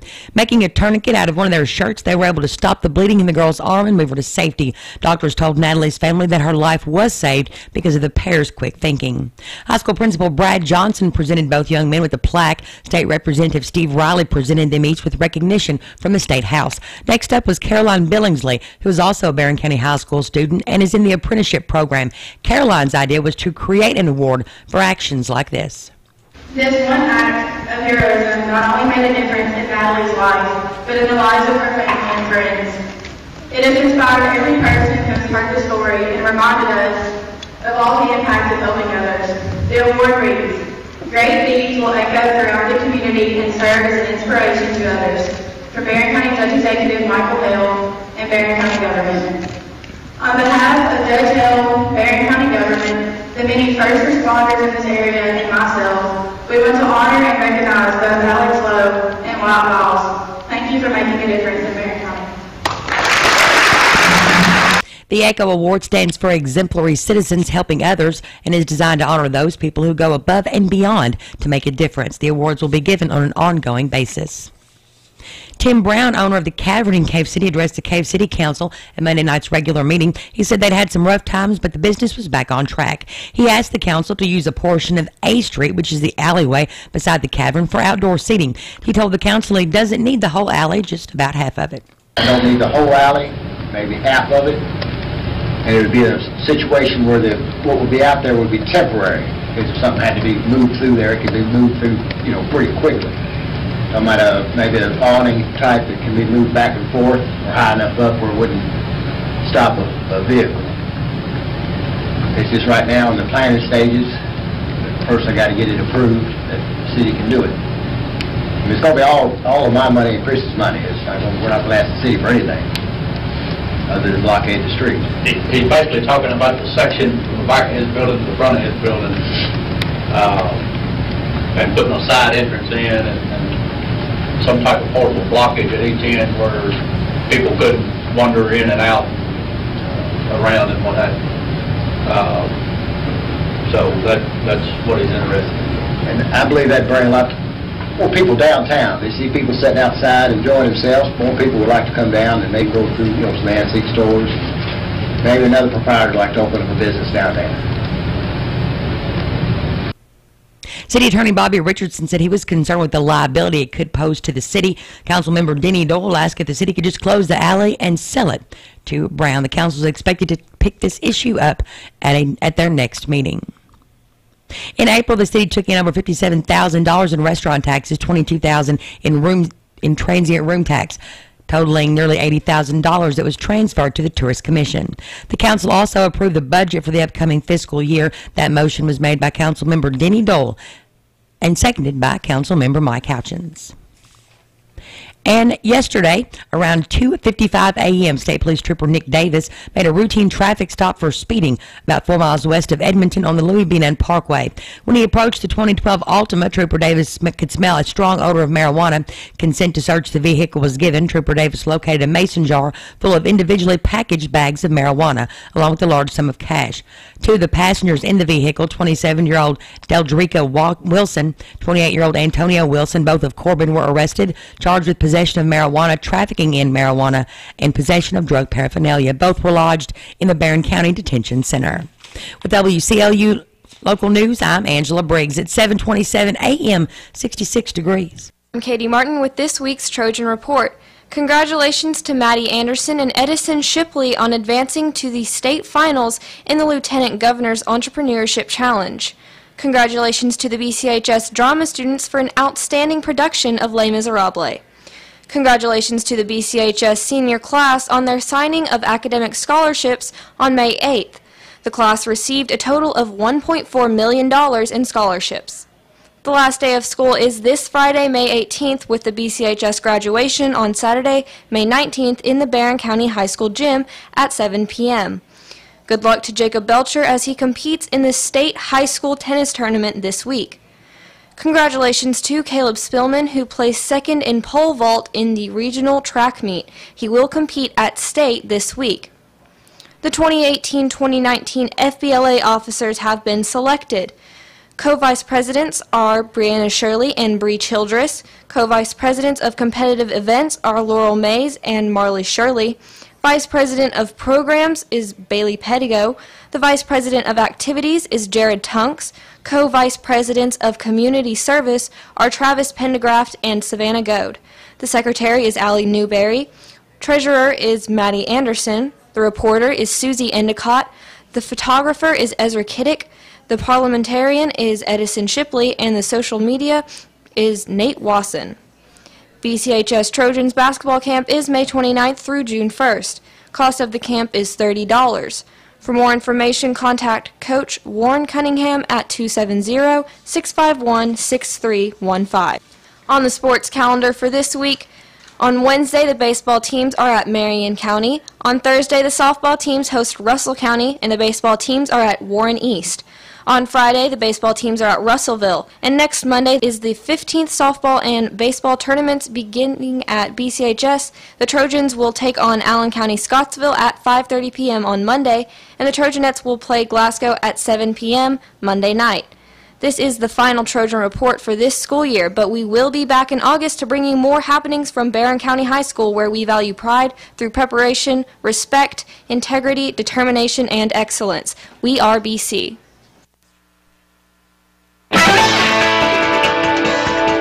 From the Kentucky News Network, I'm Jerry Bloom.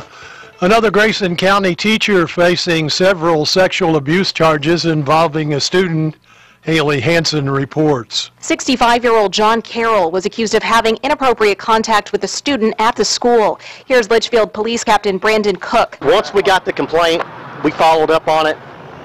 We actually reached out to the victim, and the victim gave us the information, which was confirmed by Mr. Carroll. Carroll is now charged with first-degree sexual abuse, second-degree sodomy, distribution of obscene matter to minors, and prohibited use of electronic communication to procure a minor. I'm Haley Hansen. A task force created by the governor last summer now has a plan to put vets, the disabled, and the incarcerated to work. A Kentucky Work Matters task force was created last June with the express purpose of finding ways to get all Kentuckians into the workforce. Among the recommendations is a call to streamline the licensing process for vets who have a professional license in another state and to increase funding to the Office of Vocational Rehabilitation and the Office for the Blind. According to Labor Cabinet Secretary Derek Ramsey, we can't just make certain that the people, the able-bodied people, quote-unquote, have the jobs and opportunities. We have to broaden our tent. Disabilities has to be at the center. The task force is a partnership between state officials and the U.S. Department of Labor. Governor Matt Bevin says people have been betting on sports since the dawn of time, so why not let them do it in the Commonwealth?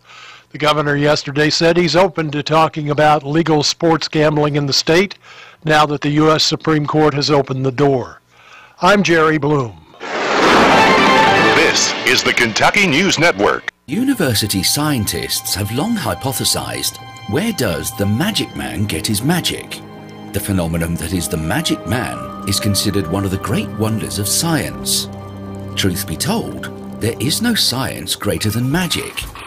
And that's why the mystery remains. Hi, I'm Eddie Bruner, and yes, technically I am the magic man, but there's no magic to it. It's honesty, knowledge, and paying the best prices I can pay. Glasgow Prescription Center is the culmination of my husband's professional career. When he took over GPC, he didn't want to be just good, he'd already done that. He wanted to be great. And I think his patients would agree that he's done just that. Could he get by with a smaller staff? Sure. The gift shop, the flower shop, delivery people, a brand new facility, none of those things are required to have a pharmacy, but that's why it's not just a good pharmacy, it's a great one. I'm really excited to see what Robert is going to do next because I know he's going to put his heart into it. Let's go ahead and look at sports for today. In baseball action yesterday, it was Glasgow over Central Hardin 11-7. Caverna down St. Francis 10-7. It was Edmonson County over Hart County 16-2 in 5 innings. Monroe County over Adair County 7-1, and Allen County Scottsville over Greenwood 13-10. In softball from yesterday, it was Glasgow 14, Adair County 6, Greenwood 14, Barron County 8, Monroe County over Caverna 15-0, and it was Russellville over Edmonson County in 8 innings by a final of 10-9. High school softball today, Glasgow travels to Hart County, Metcalfe County visits Greene County, and Allen County Scottsville hosts Greenwood. In baseball this afternoon, Barron County goes to Marion County, and Hart County plays at Warren Central. Glasgow Parks and Recreation's registration for summer day camp program is continuing. The day camp is broken into 6-week sessions throughout June and July. Participants are allowed to register for 1 week out of each month, and then they can be placed on the waiting list for other weeks. The cost is $45 per participant for each month. summer day camp. We'll have weekly trips to Ralphie's, daily trips to the pool, and weekly movie trips, and lots of fun and outdoor activities. That's a check of local sports. Here's the score from the Kentucky News Network. I'm Scott Fitzgerald. Well, the calendar says the middle of May, but a little college basketball news for you here in the Commonwealth. Kentucky forward Sasha Killia-Jones is transferring to NC State. The former five-star prospect averaged 3 points and 2.5 rebounds in 2 seasons with the Cats. The North Carolina native will have to sit out next season for the Wolfpack due to transfer eligibility rules. Meanwhile, the NBA playoffs rolling on last night. Game 2 of the Eastern Conference Final in Boston between the Cavaliers and the Celtics. Step back, tough three, no good. Thompson punches the rebound in the air, but it ends up in the hands of Rozier. He's going to beat James down the floor and slam it hard with the right hand. Go for that one, Mr. James.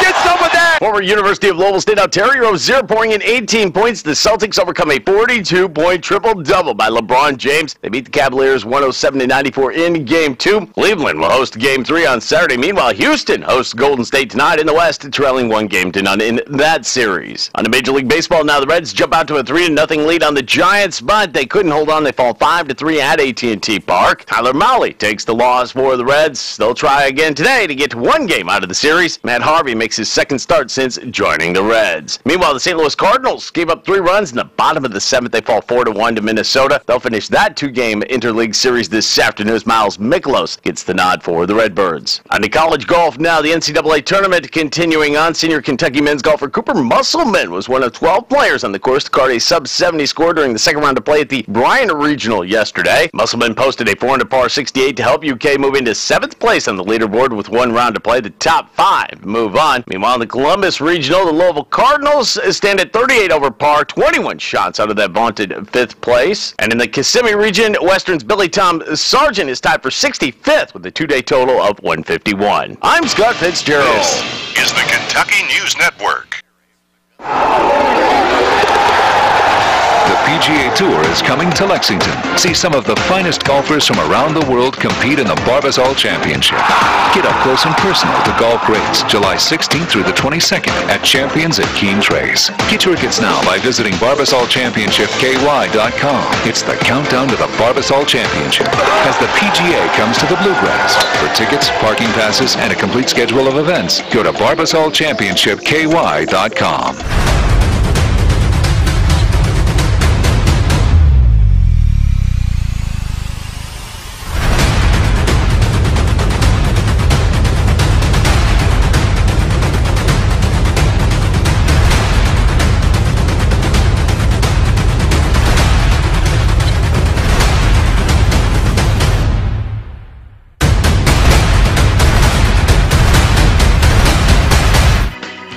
.37 at WCLU. As we are moving forward here today, we're going to check out the weather forecast now. Make sure that you know that rain is in the very near future. This afternoon, scattered showers, thunderstorms, 84. Scattered showers and thunderstorms tonight, especially early. Tomorrow, I think we get better coverage on the showers and thunderstorms, 76. Friday, a few thunderstorms, upper 70s. We may actually squeak out a dry Saturday, highs low 80s, before thunderstorms are back in the forecast, and warmer weather on Sunday, highs in the upper 80s. I'm meteorologist Ray Stajic from the Weather Channel on WCLU, your home for local. Constant coverage in studio radar screen this morning. If you're traveling to Owensboro out on the Natchez Parkway this morning, pretty good looking thunderstorm will welcome you into Daviess County there, just the other side of Hartford and Beaver Dam. So it'll be a little on the some pretty heavy downpours there on the Natchez this morning. That's the biggest thing we see right now, but the potential is there. It is the barometer's at 29.90, 95% humidity, southeast winds at 3 miles an hour. And it's 7:38 and 69 degrees. Hello, folks. Freddie Joe Wilkerson, candidate for Barron County Judge Executive, asking you to tune in to Let's Talk Barron County, Thursday, 7:30 p.m. on WCLU AM, FM, Facebook Live, and EPP Channel 6. It's where we talk about topics that concerns you, Barron County, and how we can find solutions together. I'm a firm believer in listening to the people, acknowledging their issues, acknowledging their opportunities, and then let's sit down and solve our problems together. We can do this. Let's talk Barron County, Thursday night, 7:30 p.m. Who will be the future face of Pettigo Lessenberry? Through expert analysis, we've confirmed their potential. With intense training, we've prepared them for any occurrence. We've taken their strengths and made them stronger. Now it's time to see what they're made of. Presenting the future face of ISU Pettigo Lessenberry Insurance. Hello, I'm Jared Pursley. And I'm Daniel Bird. And we're more than prepared to serve you here at ISU Pettigo Lessenberry Insurance. Growing with a proud community since 1902. Lessenberry. All right, and let's see here. What do I need to do next? I need to move forward and tell you about some of the birthdays that we have around here. And Ralphie's Fun Center says, come on and let's have some fun out at Ralphie's. I'll tell you about the birthday honorees next. When was the last time you got your Ralphie on? What's getting your Ralphie on, you ask? When you're winning prizes and lighting up the score in the arcade, you're getting your Ralphie on. When you're dancing under the lights on roller skates, you've turned on your inner Ralphies. When you bring your coworkers to bowl in the business league, your office staff has clocked in on Ralphie's time. If you suffer from symptoms such as lack of fun, feeling bored, if you get frequent urges to act like it's your birthday, or if you're just not smiling enough, you need to go to Ralphie's. That's Ralphie's Fun Center in Glasgow. A great place for any party, event, field trip, or church group. Get your Ralphie on. Ralphie's makes it fun. In fact, they pretty much have a handle on fun at Ralphie's Fun Center, for sure. Let me get my birthday list over here and update it for you. We've got Donna Lawson, who has a birthday. William Swafford is celebrating. It's Addison Hope McClellan. Addison is 2 today. That's from Mom and Dad. Charlie Thomason, Charlie's 68 today.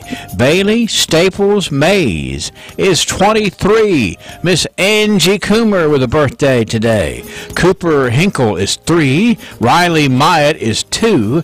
That is from Mom, Dad, and Gracie. We have Patricia Morgan turning 61. Sarah Taylor Brooks. Tracy Ballard is 35. Mary Jo Houck. Malia Dawn Owens. Malia is 17 today. Charlene Bailey with a birthday. Joyce Spear. Happy birthday to you, Joyce. Anniversaries, these are connected. It's Gary and Pat Tillman's 37th wedding anniversary today, and their daughter Carrie and her husband Daryl DeRosset got married on the same day as Mom and Dad several years later. 651-9149, 800-956-1023. Online is WCLUradio.com. Thanks to Ralphie's for making fun fun. Good morning, friends. God will hold us all accountable for the kind of relationships that we have with others, especially those within the church. We have a responsibility to live in such a way that we do not hurt others. God views the church as our family, with a corporate responsibility and a common destiny. It has been asked, how are we going to get along in heaven if we can't get along in this life? I suppose the answer would be something to the effect that if anyone has not made the supreme effort to have a Christian relationship in this life, then that one will perhaps not have to worry about heaven. When we accept Jesus as our Lord, we accept family status with his flock, the church. We are brothers and sisters in the family of God, and it is God who determines who is and who is not a part of that family. That decision is not up to me or subject to my likes and dislikes. Isolation from other Christians, setting apart and not getting acquainted, avoiding contact, dodging responsibility, and other such behaviors are only a denial of our status as part of the family of God. Christianity is a religion of positive relationships. Are you giving your best effort to have a good relationship with your church family? What would Jesus do? This is Danny Wyatt for the Refuge Church of Christ. Do It Center is Glasgow's only locally owned hardware store, and that means a lot to me. Lessenberry's has been in business for over 100 years. I walk in the store, they know who I am, and I get the help that I need. For me, Lessenberry's is the easiest place for me to shop, simply because it's a local family-owned business, and I feel comfortable when I'm there. And I'm glad there's still a place like that in Glasgow I can go to. Hi, I'm Fred Parrish here at Parrish Carpet in Glasgow, Kentucky. My parents started this business over 50 years ago, so we know flooring here at Parrish Carpet. We have a large showroom and a big selection in stock. We do custom binding and we do free estimates. We've served a lot of people in the 50-plus years, and we'd like to thank each and every one of you. So if you have a flooring need, come see us at Parrish Carpet. Growth begins with an idea. At the People's Bank, that idea is to give you the banking service you deserve. We carry out that idea in everything we do. In fact, it's become our motto, working for you. As that idea continues to grow, let us work for you at our new location, 1300 West Main Street, opening this summer. Let us be the place where your ideas begin, where you get the banking you deserve. Come grow with us, the People's Bank, working for you. Member FDIC, Equal Housing Lender. It is 7:44, 69 degrees here at WCLU this morning as we get started. And we're going to barrel away here. We got everything covered as far as events for today. This is a Veterans Resource Fair today, 10 until 2 at the National Guard Armory in Glasgow. All veterans, active duty, retired military, National Guard, reservists, and connected military families invited to attend to connect with community agencies. And that is coming up today. Now, I got some tidbit news. I got the tidbit news intro for you here this morning. From the north, south, east, west, NEWS, here's the latest news. And here's the way it works. We scour the news wires looking for things that won't be the headline, but doesn't mean it's not news. Sometimes it's right interesting, you think? It's all interesting to me. Okay, all right. The less newsworthy, the more interesting. Well, here's a dateline of Berlin, story number 1. Think about this. Police were called to investigate a domestic disturbance in a southern German town, and they found a man arguing with a parrot. That's pretty funny. A resident in Lower Rack near the Swiss border called the emergency number Monday to report his concerns about loud shouting from a next-door apartment that had been going on for some time. Police said officers sent to the scene found that there was a loud argument going on, all right, but it was between a 22-year-old man and a parrot. That's good. The man told them that he had been annoyed with the bird, which belonged to his girlfriend. I'm sure he was annoyed. The bird was probably in a cage. The parrot responded to being shouted at with loud noises of its own. Police said it could not speak, but it could bark like a dog. You know, that sounds like something off the I Love Lucy show, yeah, you know? Yeah. Just that's the kind of comedy they had. Wonder what the argument was about. I don't know, but the news writer says since no one was hurt, the officers left. Good idea. We're not hanging around for this crap. The parrot could have taken the high road if he could have just gotten out of the cage. That's right. Maybe that's what he was arguing about. Here's one for you, a political story here. We shy away from politics, but this one's pretty good. The Democratic chair of New Mexico's largest county has told a voting rights group that it can no longer sell its Vote or Die T-shirts. Well, I agree with that. I mean, that was a South Park skit. Yeah. And it was hilarious. Yeah. Involving Puff Daddy. Yeah. Or P. Diddy or Diddy or whatever he's called these days. Yeah. And it was hilarious. But, you know, it was for a TV show, not to be worn out in public. Democratic Party of Bernalillo County, if I'm saying that right. Bernalillo County Chair Bill Pfeiffer told Dave Moran of Everybody Votes last week that sales of the shirts won't be allowed at gatherings sponsored by the county party because it's offensive. Pfeiffer says the shirt has a very negative message. The shirt has an image of the now extinct dodo bird and the words, "Vote or Die." Ryan says in a statement the group believes it has the right to sell the shirt. He says most of the profits are used to help register New Mexico high school students to vote. That's a worthy cause, but hey, vote or die? I'm sure there's plenty more slogans they can come up with. That's right. But that is funny because have you seen that skit on South Park? I don't think so. I wasn't drawn to South Park probably like you were. See, here's why I like South Park. Yeah. And me and Cody Meek, we talked about this before. Yeah. They make fun of everybody. Yeah. Not just the liberals, not just the conservatives. Like, they make fun of everybody, and it brings humor to the situation that we have in current events, and it's great. And that was several years ago. Mm-hmm. I want to say that was back in the George Bush years. Could have been. But it involved Puff Daddy. It was it's a great show. Well, maybe they'll sell you one of those shirts since you can't vote in New Mexico. I don't need to vote in New Mexico. I've got a precinct down here in Glasgow. It suits me just fine. Here's a Mother's Day story to wrap up Mother's Day with. It was a good Mother's Day for one mom and her brood. Get this. What's a brood? It's a group of young ducklings, as it turns out. Oh, okay. In New York State, the police have used technology to save 14 ducklings from a storm drain on Mother's Day. Officers with the Suffolk Police Department on Long Island responded to a 911 call on Sunday saying that several ducklings had fallen into a storm drain with their mother waiting nearby. 4 of the ducklings were rescued immediately, but the rest retreated further into the drain. So here's what Officer Stephen D'Amico did. He used a duck calling app on his phone that helped lure the remaining ducklings out of the drain. A final duckling was unreachable until an officer snagged it with a net. All the ducklings were safely reunited with their mother. Hence the phrase, there's an app for that. That's right. If you're rescuing ducklings, just, you don't need to have one of those little kazoo-looking things. Just use the phone. And all the ducks were happy to be out of there. Happily ever after. And this is... Brood. That's right, the brood. I learned a word this morning before 8 o'clock. You thought it was past tense of brew, didn't you? No, I don't really know what I thought it was. Actually, I didn't have any inclination to what it was. Just eager to learn.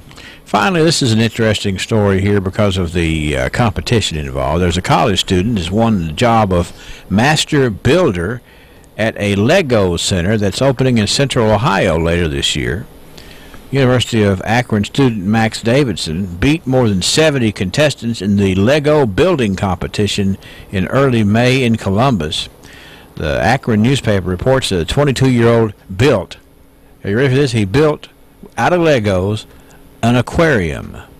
Okay, I believe it. A portrait of his mother and a giant turntable to win the competition. Davidson will also now help create life-size Lego models of notable Ohioans and other landmarks at the new Legoland Discovery Center in Columbus. Davidson says he will put his life science education studies on hold for a while for what he calls, quote, one of the coolest job titles ever. Master Lego Builder. That's right. Something to be proud of, for sure. I'm confused. So that was all one display? It was an aquarium with his mom and a DJ and a turntable? Well, those are just things that they made.